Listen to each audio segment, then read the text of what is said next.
Hello. അങ്ങനെ കാത്തിരിപ്പിനൊടുവിൽ റോത്ത് എന്ന ചിത്രത്തിന്റെ first day Kerala box office collection റിപ്പോർട്ടൊക്കെ ആരാധകർക്ക് മുന്നിൽ പുറത്തുവന്നിരിക്കുകയാണ്. ആ ഒരു അപ്ഡേഷനാണ് ഇന്നൊരു വീഡിയോ ഭാഗത്ത് നമ്മൾ നോക്കാൻ പോകുന്നത്. വീഡിയോയിൽ മുൻപ് വീഡിയോ ലൈക്ക് ചെയ്യുക, ചാനൽ സബ്സ്ക്രൈബ് ചെയ്യാൻ വേണ്ടി ശ്രമിക്കുക. റോഷൻ മാത്യു, ദിലേഷ് പോത്തൻ എന്നൊക്കെ പ്രധാന കഥാപാത്രങ്ങളായി ഇന്ന് റിലീസിനെത്തിയ ചിത്രമായിരുന്നു റോത്ത്. എല്ലാ സിനിമാ പ്രേമികളും ഒരേപോലെയായിരുന്നു റോത്ത് എന്ന ചിത്രത്തിൻ്റെ റിലീസിനായി കാത്തിരുന്നത്. ചിത്രത്തിന് മികച്ച പോസിറ്റീവ് റെസ്പോൺസ് തന്നെയാണ് ഇപ്പോഴും പുറത്തുവന്നുകൊണ്ടിരിക്കുന്നത്. അതുകൊണ്ട് തന്നെ ഏവരും ഏറെ ആകാംക്ഷയുടെ ചിത്രത്തിൻ്റെ കളക്ഷൻ റിപ്പോർട്ടും അറിയാൻ വേണ്ടി കാത്തിരിക്കുകയാണ്. ഇപ്പോൾ കിട്ടുന്ന അപ്ഡേഷൻ പ്രകാരം റോത്ത് എന്ന ചിത്രത്തിന് ആദ്യ ദിവസം കേരളത്തിൽ നിന്ന് മാത്രം ഏകദേശം 80 ലക്ഷത്തിന് മുകളിൽ കളക്ഷൻ നേടിയെടുക്കാൻ വേണ്ടി സാധിക്കുമെന്നാണ് അറിയാൻ വേണ്ടി സാധിച്ചിട്ടുള്ളത്.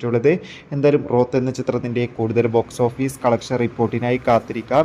ചിത്രം കണ്ടവരുടെ അഭിപ്രായം കമൻറ്റ് ചെയ്യുക. കൂടുതൽ സിനിമാ വാർത്തകൾ പെട്ടെന്ന് ലഭിക്കാൻ വേണ്ടി ചാനൽ ഇപ്പോൾ തന്നെ സബ്സ്ക്രൈബ് ചെയ്യൂ. അടുത്തൊരു വീഡിയോയിൽ കാണും. ബൈ.